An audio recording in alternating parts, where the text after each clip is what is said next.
Good evening. My name is Noam, and I'm from Moreshet, Mordechai Anielewicz Memorial Education and Research Center.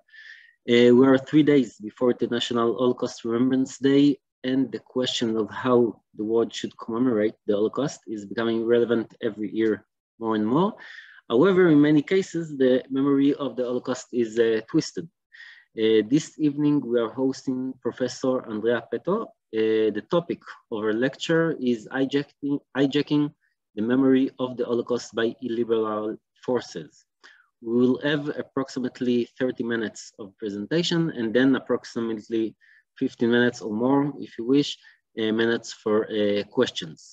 When we get to the question session, please submit your questions via the Q&A button on your screen and not via the chat. Andrea Pető is a professor in the Department of Gender Studies at Central European University in Vienna, Austria, and a Doctor of Science at the Hungarian Academy of Sciences. Her work on gender, politics, Holocaust, and war have been translated into 23 languages. She edited and co-edited 3 pioneering books in the field of Jewish studies, and her recent monograph are Women in the Arrow Cross Party and Forgotten Massacre, Budapest in 1944. She is the editor-in-chief of the East European Holocaust Studies. In 2018, she was awarded 2018 All European Academies. I hope I pronounce it right, Madame de Staël, a prize for cultural values, and the 2022 University of Oslo Human Rights Award. She's a doctor, Honoris Causa of Södertörn University in Stockholm, Sweden. She's also a senior member of the steering committee of the Women in the Holocaust International Studies Center that has recently established by Moreshet and other partners. Professor Pető, the floor is yours. Thank you very much, Noam, for this generous introduction, and I'm extremely happy and honored to talk to you in this evening. And I'm also looking forward to our collaboration with the Moreshet, with this fantastic Women and the Holocaust Research Center. And of course, this is a particular responsibility to talk before the National Holocaust Remembrance Day. So I just want to acknowledge that this is a difficult moment for all of us. And I would like to share my screen and talk about hijacking the memory of the Holocaust by illiberal forces. And this is a talk which is very timely, very painful, and very controversial. So I'm really looking forward to the discussion after the talk. So what is the big picture? Why is this talk necessary? Why we have to reconsider and rethink the previous paradigms in which we were talking about the Holocaust? Because the different illiberal states work with the mnemonic security in the socializational fight to move into a new phase of the neoliberal neo-fascism, what Eric Fassin calls the neoliberal neo-fascism. And in this particular big picture, the memory of the Holocaust and talking about the Holocaust plays a very important role. And that's what I will explain in this talk. So the structure is that I will explain what is the problem. Then I would like to explain, to look at the previous explanatory frameworks. And then I propose a new theoretical framework to understand this new phenomenon, which I'm actually arguing this is a new phenomenon. And talk about possible strategies, what progressive forces can actually apply to fight against this hijacking. And at the end, I have a slide where I have got some suggested readings. So if you want to take a screenshot and do some readings later on, of course, feel free to do that. So what is the problem, right? So why is this an important question? Because there is this myth that the more we talk about the Holocaust, it will contribute to the never again, and it's always good to talk about this horrible and transformatively tragic events. And I'm actually arguing I'm bringing in 6 examples when I'm actually showing that this discussion is not helpful, moreover hijacked by different illiberal forces, and it actually contributes to the spreading of hate and exclusion. And so there are several lessons what you can learn from the Holocaust in the past decades, but there are also lessons what we thought cannot be learned from the Holocaust, but there are some lessons which are used by illiberal forces. And my examples, and please accept my apologies, are mostly coming from Hungary, because that's the country which I'm researching, the country I know the best, the country which is also a laboratory of illiberal thinking, a country which is pioneering in disseminating illiberal science policies and illiberal research practices. So I think it might be also useful to follow these 6 examples because this is a global phenomenon, I will later argue. So the first example is this Hanna Senes memorial. This is a planned memorial which I don't know how many of you actually have recognized that this, if you don't read the text, that this is a memorial for Hanna Senes. And using her baby photo on a housing estate in an area of Budapest where she actually never set her foot is really an interesting approach to the memorialization, not to speak about the description saying that she's Hungarian, she's Jewish, she's a poet and a fighter. And the Hungarian language has got genders, but they're not using the genders. They're not mentioning poetess. So this is also something which I find very remarkable, how this kind of aestheticized remembrance and displaced remembrance is constructed for the 100th years of anniversary of the birth of Hanna Senes. The second characteristic is how Hanna Senes is remembered. And this is the major event of the 100th anniversary of her birth.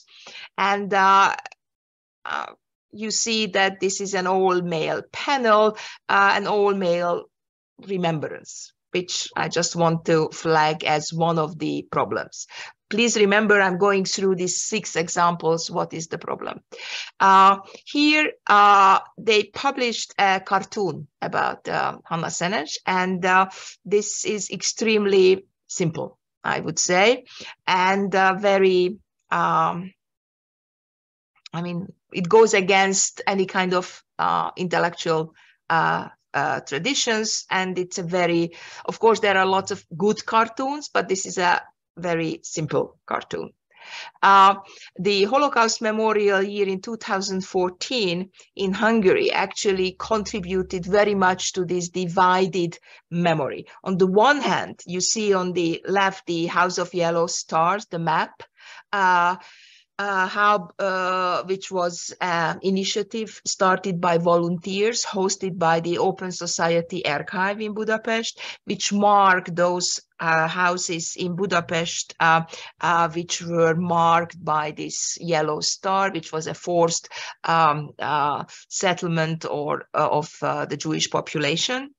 And you see the Holocaust Memorial Year in the screenshot of the government-sponsored events, and you see the difference, that how this is the story of the selected few, and also those who the pictures of those who are actually well-known or children. Or the Holocaust museums. You have the Holocaust Documentation Center in Budapest, which is very much a part of the fabric of the of the city, or you see the House of Faith, which they burned more than 13 million euros. 13 million euros for an exhibition which doesn't exist. Or there is this invention of heroes, and setting up so-called heroes, like setting up the new monument for somebody who is allegedly of the savior of the Jews, so inventing new narratives. Or there are these new Jewish studies programs which are not accredited, and the students are getting new fellowships, and it has got nothing to do with any kind of previously existing Jewish studies programs in Hungary. Or there is this ill-famous monument at the Liberty Square, which was parachuted literally during night, the memorial of the German occupation. Those who are not familiar with this memorial, in the center you see the half-naked Archangel Gabriel, who is representing Hungary, and the German imperial eagle crushing the innocent Hungary. And then the German occupation basically covers the fact that, of course, Hungary has started the discrimination of Jews already in 1921 with the first political anti-Semitic law, and also the deportation started much before the German occupation. And you see on the other side, the Hope, the Living Memorial, that there are some memory activists who are trying to give another story. And that picture, please keep this in mind, because I will talk about this picture when I talk about what kind of possibilities are there to resist to an overpowered illiberal state, which has got all means to hijack the Holocaust memory. So what's wrong with all these photos, and all these memorialization attempts? Because you can all say that, what is the problem? I mean, there are, more memorials, more museums. I mean, this is all fantastic. And I'm actually arguing that it is not. So the infantilization of a strong woman like Hannah Senes, or as the creating an aesthetic experience instead of the lived experiences, transmitting aesthetic experience, not knowledge, like in the Holocaust Memorial Year, to create parallel institutions which are competing for funding, which is a slight kind of understatement, because the money they burned for the House of Faith is incomparable to the amount which is spent on the Holocaust Documentation Center. Or the displacement of memory, to remembering Hannah Senes in a place where she has got no other connection. There was no public consultation, there was no discussion, so where and what to memorialize.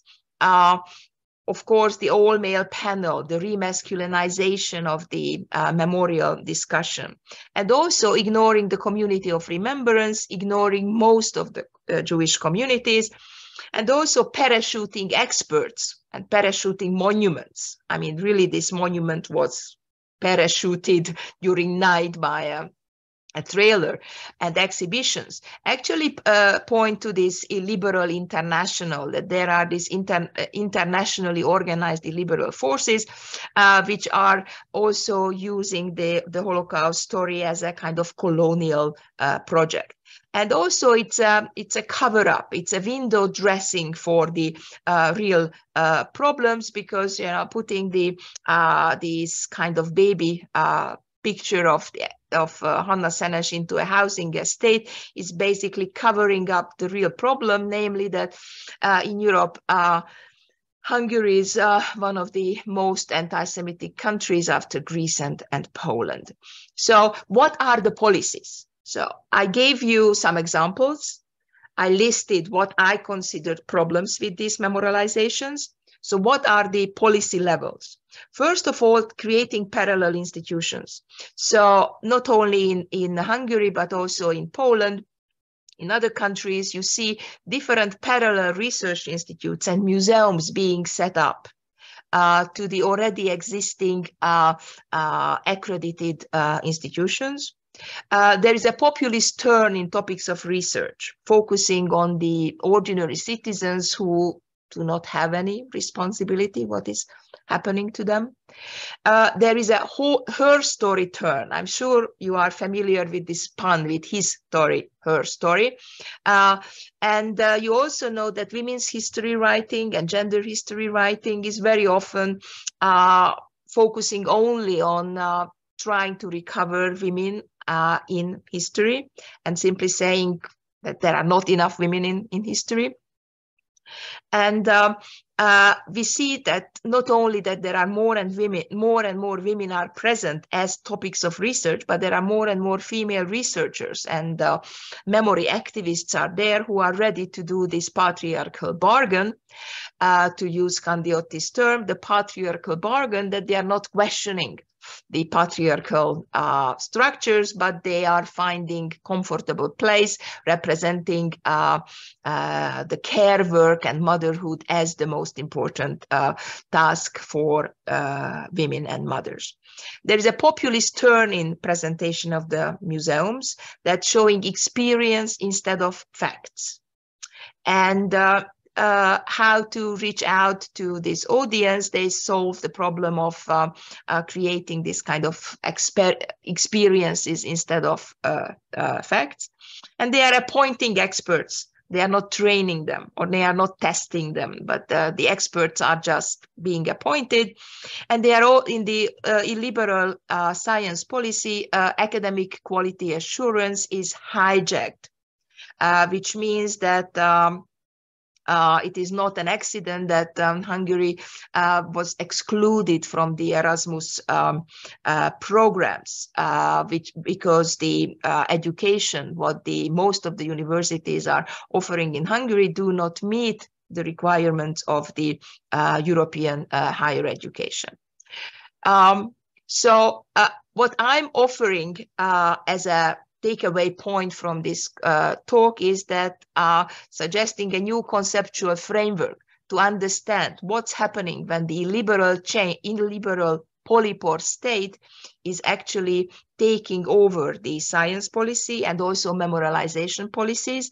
Please remember the first slide when I was mentioning that illiberal states are working with mnemonic security. So what's happening with in the field of mnemonic studies is actually a question of life and death for the illiberal states.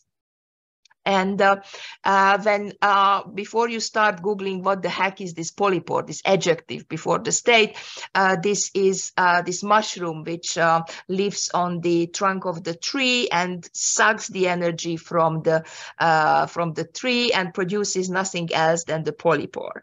And of course you can say this is a parasitic mushroom, but it's more elegant if we are mentioning the polypore state, and this is a concept we developed with Weronika Grzebalska. And yes, we are aware of this biologization and the biological aspect of this metaphor, but I would like to underline that we are using this concept for describing the modus operandi of this particular polypore state. And this modus operandi needs to be understood in order to fight against it and to somehow think about the health of the tree, which is representing the democratic and progressive values. So how does this illiberal state operate? With parallel institutions. Please think about when I was speaking about the different parallel research institutes, museums, and documentation centers. It works with familialism, which means that women are not agents anymore. Families are the agents, and those women who are representing the nation and also who are the mothers. And it works with security and securitization. Everything becomes an issue of security, and policy decisions are not communicated only with security content.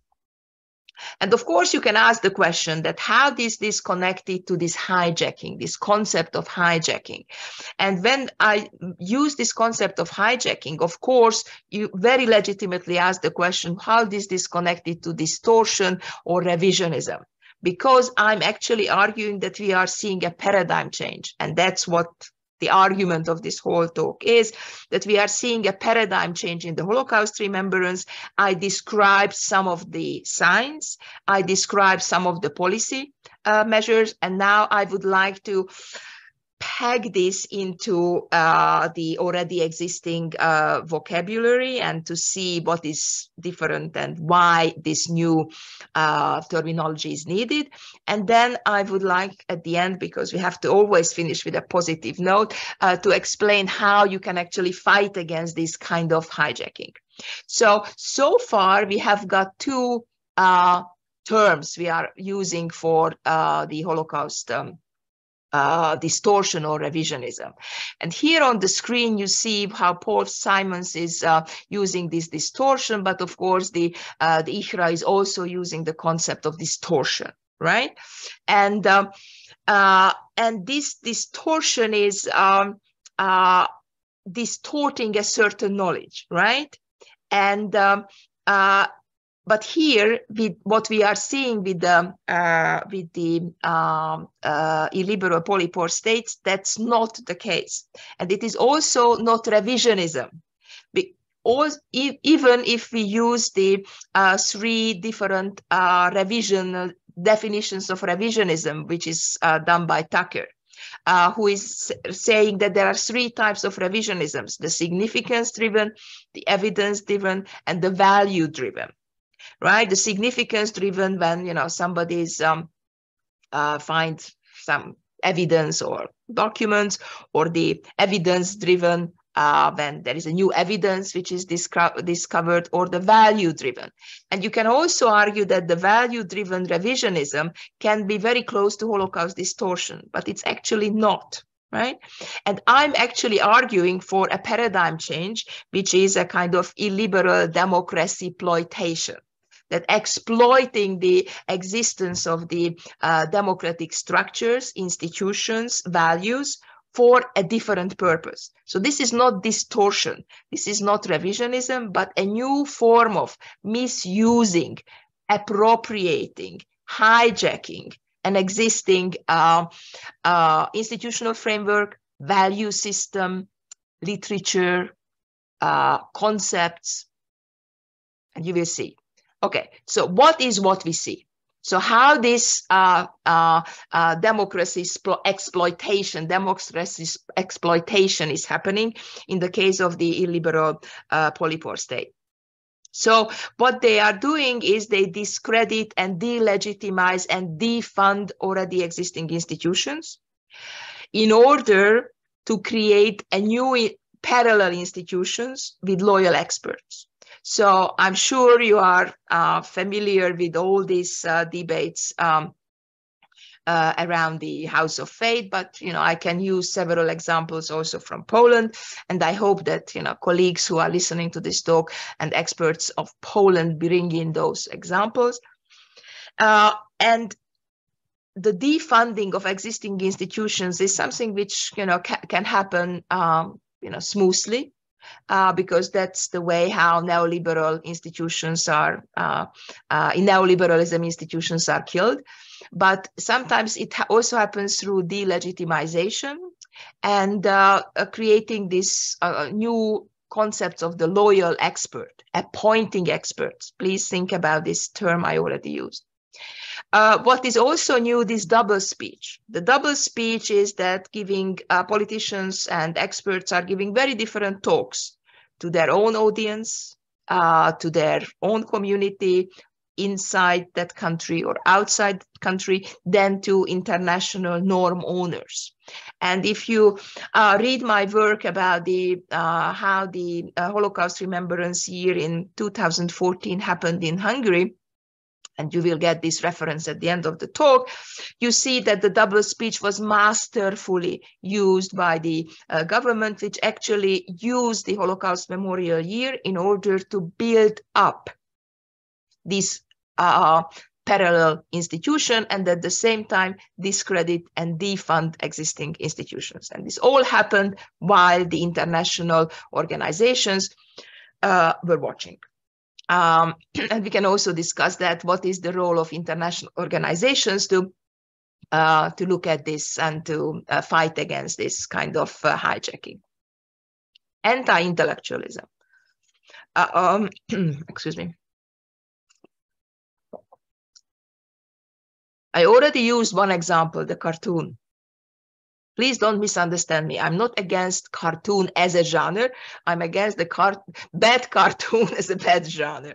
And the anti-intellectualism is also very much present in the discussions, in the debates, and also in publishing decisions. It is a part of the populist turn. And I'm not sure you are familiar with the concept of the unashamed citizens, but the unashamed citizens are those who are in the past 300 years in the history actually brought change. So when they did not care about the existing value system and they just went to the barricades, or they just said, no, we want to do it in a different way. And the unashamed citizens had been always framed as progressive force. Those who actually move the history of the humankind forward. But what we see now, and for example, please think about the siege of the Capitol Hill, that the unashamed citizens can also move the history backwards. And these kind of unashamed citizens are basically questioning the previously existing, sometimes unsaid consensus about certain events, certain values, certain institutions. And the populist term necessarily opened up the space for these unashamed citizens for active political participation, including making decisions about certain commemorative practices. What we also see is the self-censorship of historians. So those colleagues of mine who stayed in Hungary, I'm lucky enough that Austria offered refuge for the Central European University, where I had the honor and privilege to work in the past 31 years. They have to make decisions. They have to make serious decisions as far as their career goes, what to research, what to publish, what to write. And the self-censorship can be a very important self-preservation strategy, but it can be also a way of serving the illiberal polypore state. And these are very difficult personal decisions, and there is a very fine line between self-preservation and self-denial and collaboration. But of course, I'm not in a position sitting in my office in Vienna to make any kind of serious statements, but the colleagues who might watch this video recording or who are among the audience might have something to say about this, or they don't think but say anything, but they might think and they act accordingly. And also that the quality assurance system is basically collapsed in the liberal states. The different quality assurance institutions are consisting of only appointed loyal commissars. And I can put in the chat that I have to resign from the Hungarian Accreditation Committee because I did not want to assist to the destruction of the Hungarian higher education and to see how the different decisions have got fatal consequences on the quality of the institutions. So it's also a return to hijacking of the religious framework. And the Holocaust remembrance narrative is a secular framework. And now the religious framework is coming back as the only and normative framework used by the illiberal polypore state in order to discredit the potential critical questions related to the Holocaust remembrance.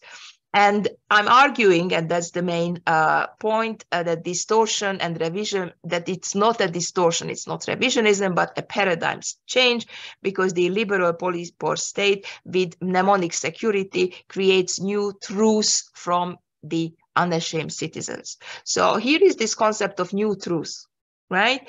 And this truth is actually a result of different negotiations. And this new truth is connected to the original truth, but it's empty.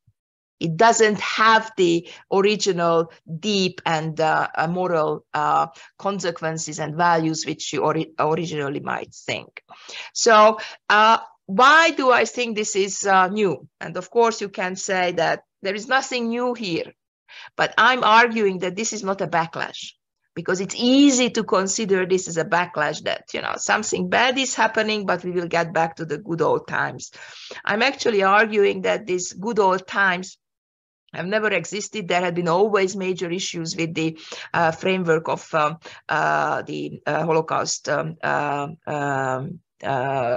remembrance framework, and the different to understand this as a authoritarianism, to bring in historical analogies from Nazi Germany, Soviet Union, or the communist bloc during the Cold War is misleading. And it's very much misleading because we are we are facing with something new, and political scientists are ready to die for a new terminology. And here you see that different colleagues actually come up with this new form of state, what we are talking about: the mafia state, the hybrid state, autocratic legalism, constitutional authoritarianism, electoral authoritarianism, or state capture. They are all trying to get, you know, to define this beast. And this beast is really difficult to define because of the democracy exploitation, because of this polyporism, because it is connected to the democracy and democratic institutions, but it's using, emptying, hijacking, instrumentalizing the values, the concepts, and the institutions. And here I would like to sum up what are those three key takeaway points, three new concepts I would like you to go away, or maybe to discuss. I don't know how much time we have. So the first one was this illiberal polypore state. So I was arguing that this illiberal polypore state, which is financed by the taxpayers' money, is its modus operandi is necessarily connected to the reconceptualization of history, and the Holocaust remembrance is also connected to this picture, which is used by this illiberal polypore state for its maintenance, for its goals. The second is the localized transnationalism, because all this, the Holocaust memory is a transnational memory. It's a transnational memory, which is, of course, localized depending on the national framework. But what we see is the development of a kind of illiberal international, which is developing, testing, implementing rhetorics and concepts in the national context, which are coming from a transnational context, and to disseminate it transnationally. And the example of the Matthias Corvinus College, I think it's very well known by now in Israel, which is one of these big think tanks creating a new language, a new truth. A new truth about, not only about the Holocaust, but also about what is acceptable and what is desirable for some parts of the citizens. And then the third concept is illiberal pragmatism, because I'm sure that you might have recognized when I was listing the new elements of this illiberal memory politics, some of them are not matching together. So you cannot support this and that at the same time. But this is not a problem. It might be a problem for an academic. It might be a problem for somebody who is following, academic ethics. But it's not it's not a problem for the illiberals, because the illiberal pragmatism as a concept is basically covering that anything goes. Anything goes, because all these elements can be used and hijacked and used and appropriated depending on that particular moment, depending on that particular context. So what are the consequences? What are the issues we are facing now? First of all, the religious framework. And certain, it means that the non-religious Jews are basically excluded from the history of the Holocaust, and also the other victims. That there is this freedom fighter rhetoric. Everything becomes a fight, and those who are having some counter arguments are labeled as enemies of the nation, blacklisted, which is already started in Israel. There is an interesting de-Judaization of the memory politics that it is expected to be about the Jewish victims, but it is not. The anti-intellectualism that I already, I think, explained, and there is the rhetoric of closing a painful chapter and moving on. So what happened is the past, so let's move and see what is in the future. The emergence of new experts, and in every country there are very dubious personalities showing up who are publishing like crazy about the Holocaust, and the books are really empty and sometimes very dangerous. It's also a good business. We very rarely think about the kind of existential consequences of our work, what we are doing. But if you think about the money, but for example, the House of Faith has burned for this so-called exhibition, which doesn't exist, you know that that money should be somewhere. So this is also a money which is somewhere. And also, it's a threat to conservatism, and because illiberalism is not conservatism, and the conservative thinkers, conservative historians might be the best allies of progressive actors and progressive historians as far as the memorialization issues are concerned, because they are equally in danger, because the illiberalism is also eating up what is in the center and conservatism is in the center. So what can you do? And that's my last slide before I show you the possible readings. What kind of strategies can be used when it looks like you cannot do anything, since the illiberal state is so overpowered and it is sucking energies, ideas, appropriating ideas, concepts? What can you do? First of all, strengthening your guild and professional ties. And that's why I'm extremely happy and honored that I can give this talk here at Moreshet. Also, when there is a debate, use your academic authorization to impress and to achieve your aims. So use your doctor titles, use your professional titles, because in these debates for the against the hijacking of the Holocaust narrative, academic authorization is an important tool. It's also important to engage in debates, but not like for and against, but like around issues which should be solved. So when you are invited into a debate, when there are two speakers, be very careful when how this discussion is going.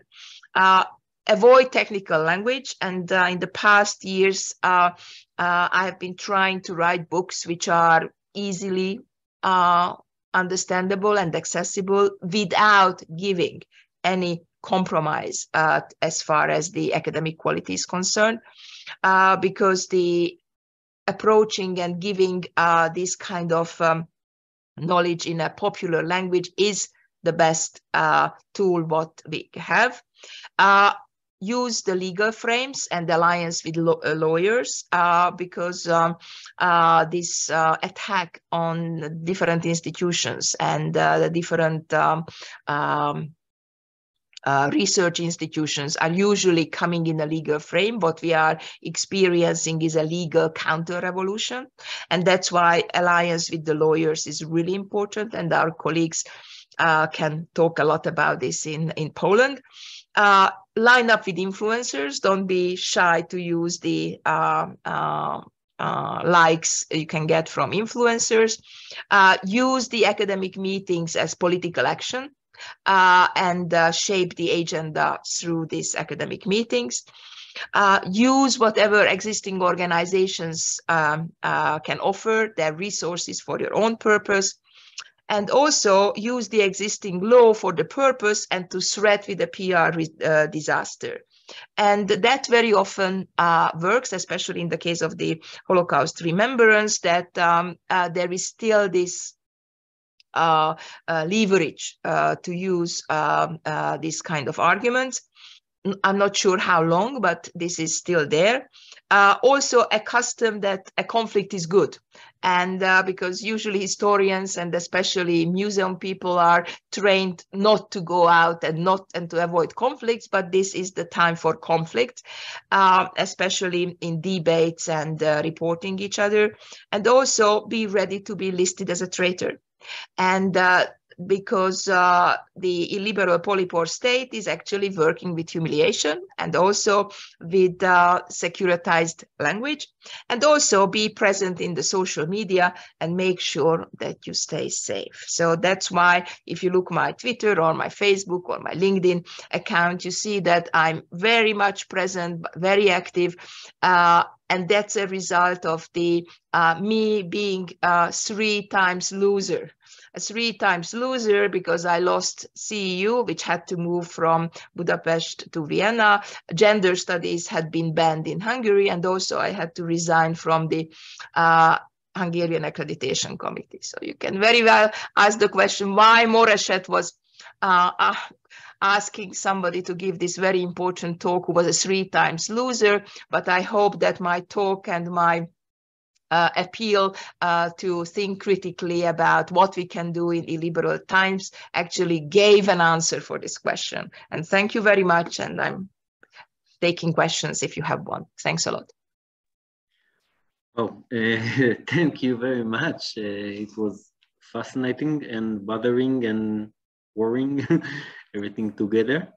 Again, if you have questions, please submit them through the button Q&A. Meanwhile, can you elaborate? Okay, we already have. It was fascinating. Thank you. Can you elaborate a bit about the difference that you mentioned between conservative and illiberal? Yeah. Thank you. So wait, I pushed the wrong button. So the illiberalism is, of course, there is all this discussion what illiberalism is. And if we go back to the origins of this term, it goes back to the 1990s, describing what's happening in Latin America. And that is not very much differentiated from the concept of populism. And if you look at, how to describe this phenomenon, so we are I'm not a political scientist, so I would like to go from what's happening in the field and then theorize. The political scientists are usually having different already existing concepts, and they are testing it on the field. So, and the illiberalism is very often not differentiated from populism as a form of governance, right? Which is the charismatic leader, ignoring the rule of state, the rule of law, and in this sense, illiberalism is very much a thin ideology, to use the term by Kasmud there. So it can stick to different forms of governance, and what illiberalism does is that it actually sticks to different ideologies and sucks its content and values, and it can basically appropriating and hijacking and everything, like a vampire. I'm sorry, again, this is horrible. The vampirism, that it actually sucks the energy from and the concepts from religions, from institutions, from ideas. So, and the conservative, there are different types of conservative conceptualization of certain events and ideas and values, but there is a content there. In illiberalism, there is no content. In the illiberalism, there is only the rule to the desire to rule is there, to maintain this polypore, to maintain the existence of this particular group, which is the selection of the membership depends on loyalty and also on who can provide support for the maintenance of that particular group of people. So it's not there are really no values there. The value of getting more money and keeping this system alive is not what I consider value. I don't know, because the conservatives have values, right? And they stick to that. The liberalism, they don't have those values. Do you think that one can change things from within? I mean, should this battle have to be from outside the system, or for example, maybe someone need to try to get a position as a, I don't know, director of an important museum and try to, I think that it's a discussion in all of those countries, whether it's possible to change from inside or you must fight it from outside. What do you think? Yeah. I think this is a fantastic question, and it's not only kind of strategic question. It's also a psychological question, and also a question which has got existential consequences. Because if you are a museologist or a historian of the Holocaust, or you have been teaching the history of the 12th century, I don't know which country, then you have to make a decision how to work in this particular environment. And these kind of decisions are not really new, because and here comes the possibility of bringing historical analogies. We all know that in Germany, the different faculty members stayed, and also in Italy, the faculty members gave the oath to the fascist government. So we know that there are some moments when this kind of collaboration has got serious consequences. And that depends on the different countries and how and who has got, what kind of options and the possibilities, because the exit is at the moment a possible strategy. So that's why it's not a surprise that there are millions of refugees or political migrants are all around in Europe from the different illiberal countries, from Russia to Turkey, from Hungary, from Poland. There are lots of migrants who actually left those countries.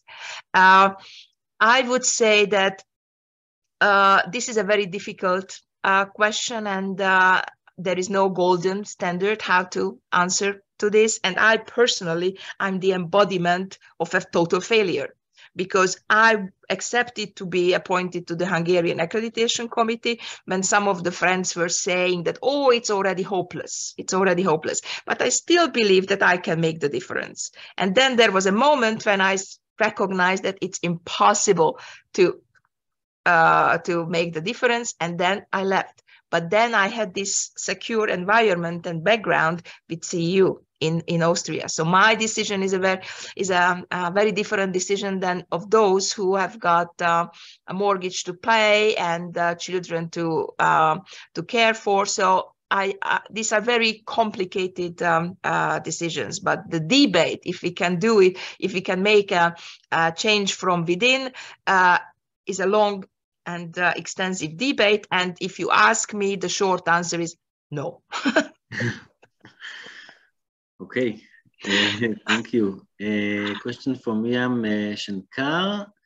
I'll read it. It seems that Holocaust remembrance is being taken on by more religious circles, even Haredi spaces, such as the Project Memory conferences, and the attempts to apologize for the relocatance of the religious establishment, for example, in Hungary, even just before the occupation on 1944, to call for immigration. How does this effort to talk about the Holocaust in the Jewish religious space fit with your discussion?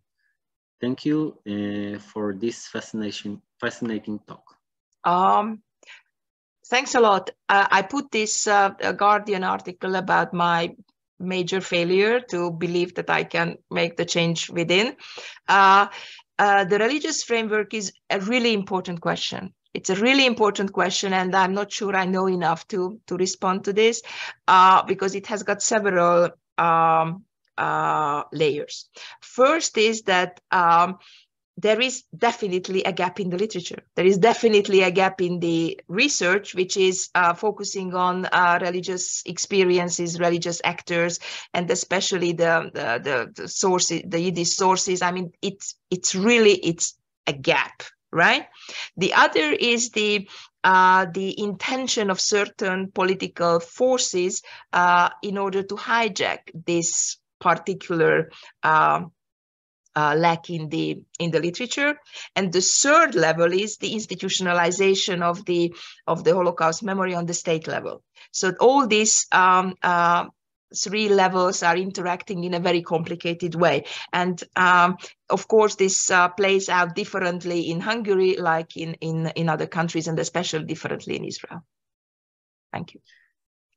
Thank you. Avihu Ronen asked to talk, so Avihu Ronen, if you are, so I will open your microphone so you can ask or comment what you wanted. Let's try if it works. Yeah. Hello, no? Yes, Avihu, we can hear you. Yeah, first of all, thank you.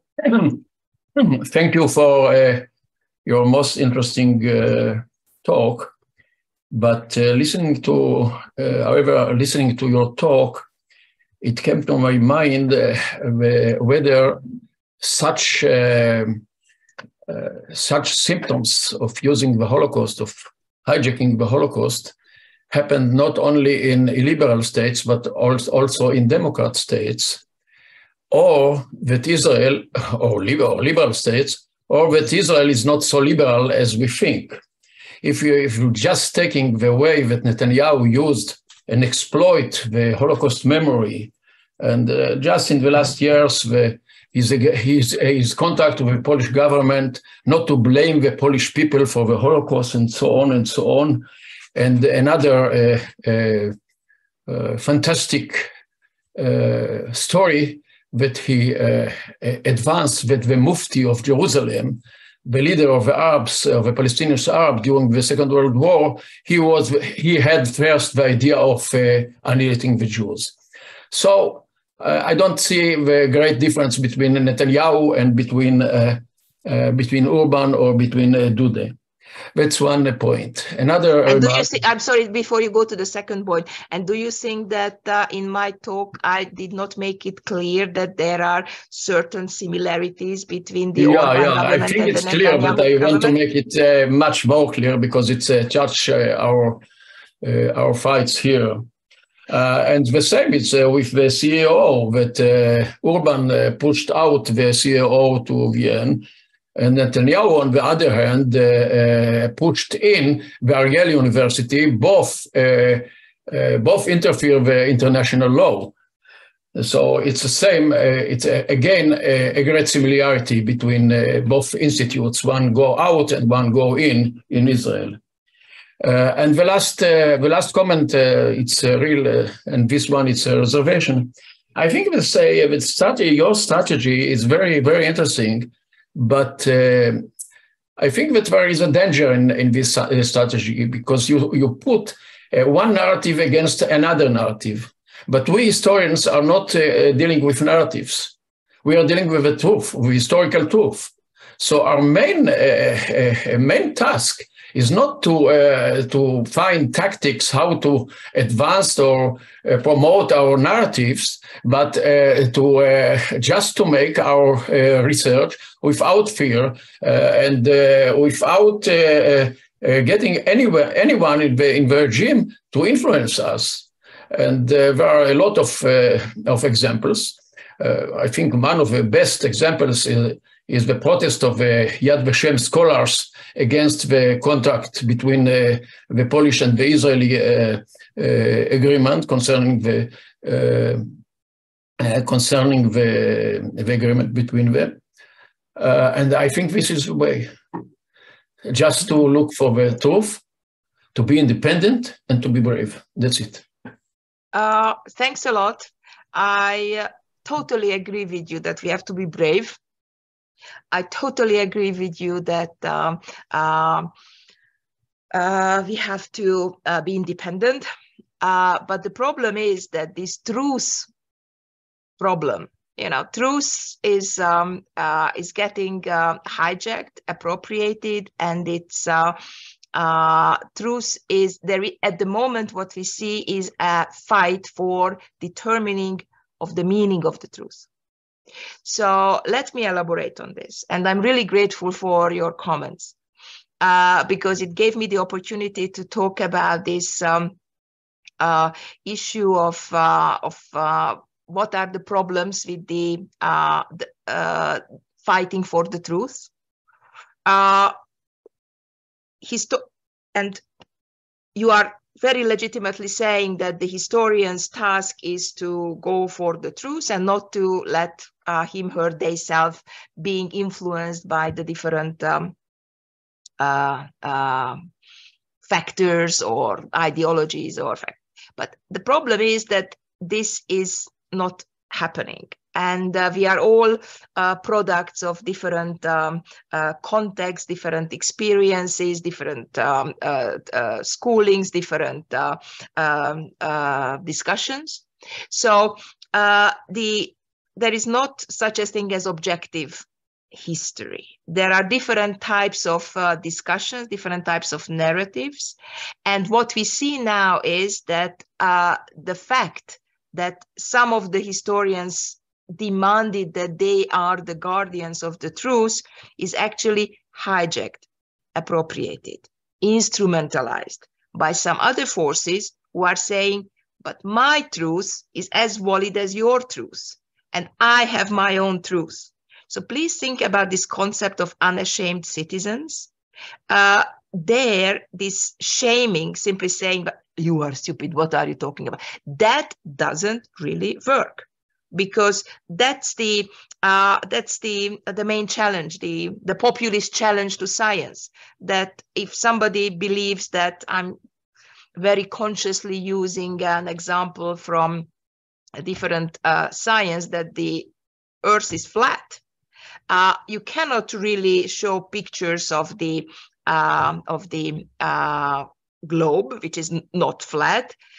Because that particular framework in which this person is constructing that his, her, they truth, that this is flat, is not compatible with your framework of arguing that, look, it's round, it's a globe, right? And this is a real challenge. This is a real challenge not only for this very stupid example, please accept my apologies, but also for the Holocaust memorialization and Holocaust studies, because here we are actually fighting for the meaning, for the around the truth, the narrative, because, and that's why it's not the difference. That's why I pointed out the difference between distortion, revisionism, and paradigm change, right? So these people are not saying that that the Holocaust did not exist, right? So we are not talking about that very small fringe group, but we are talking about a much wider societal consensus, which is out there, unfortunately, which is remodeling, defining, rethinking the whole Holocaust paradigm and the narrative And the focus of this particular refashioning, renaming, hijacking is, of course, what else it could be? The responsibility, right? So the issue of responsibility and the local collaborators and the and how this whole tragedy could have happened, right? So I understand that the question of truth is really important, but here we have to take one step back, I think, and think about the consequences of why this true insistence, what are the consequences that we are actually so much attached to the truth, while the rest of the population has got its alternative truth. And shaming them, saying that, I'm quoting, they are deplorables, to quote Hillary Clinton, that really doesn't help. So what really helps is, and that I would like to go back to Noam's question, is somehow connect to the conservatives, because that there is still a content, there is still the same framework when we are talking about issues like this is the globe, it's not flat, right? The discussion has got the same framework, the same theoretical discussions, the same concepts. If you go to the liberal discussion, then everything doesn't mean the same thing what you think they believe. And that's why the double speech is really so important to understand. And also this kind of facade and this democracy exploitation, that they are using the same concept, the same ideas, and you think you understand what they are saying, but it's a very different framework, a very different discussion. And it's very often happening that, you know, progressive intellectuals are getting into this debate, and they already lost the debate at the moment they enter the debate, because it's not happening in the same register. So again, please think about this stupid example of the person who thinks that the globe is flat and the person who actually shows the picture. And it is an unwinnable situation. And that's really the question for the coming months, years, and maybe a decade, if we are lucky, to come, that how this kind of non-communication and working in different registers can be overcome. Because the alternative is basically, I don't even want to think about it. Thank you. Thank you very much. Maybe one last question regarding Israel. Jerry asked, there is a feeling that Israel could sacrifice Holocaust memory and accept Polish historiographic hijack in return for international political support. Would you care to comment? This is a very complicated question. I mean, the international support is a very vague concept, and luckily, there are very different political actors and very different political agents in the international arena. And I mean, I don't want to comment on the motivations of illiberals, because that's the first thing what I can advise you not to do, because you cannot read the minds, because that's more complicated. But think about setting your own agenda. And that would be maybe my last advice, that don't get into a reaction, kind of constantly reacting to what is happening out there, but take again one step back and think about what is at stake here, what to achieve, and how to achieve that.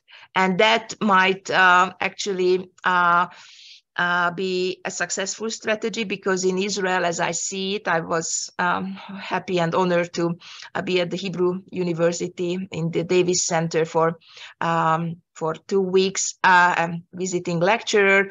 There are lots of institutions, democratic potential, which can be useful to get mobilized against this illiberal threat.